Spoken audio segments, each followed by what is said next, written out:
Lahat kayo, mayuwi kayo ng 5,000 cash.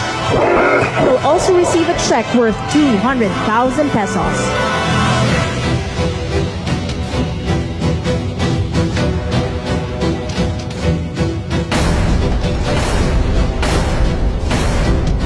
Ang gobyerno na ito, walang project.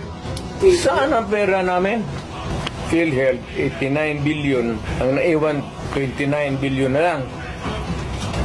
Ang Maharlika Fund, ang target nila sa 250 billion. Kinuna nila ang GSIS ng 62.5 billion. Yan, pera rin ng mga taga-gobyerno yang empleyado. Ang SSS, kinuha rin 62 billion. Private rin yan. Naubos ni Romualdez sa... Kasi Romualdez, may tag 5,000 kayo ngayon. Kita ko sa CCTV. So, kung walang pera, anong gawin nila? Maghiram.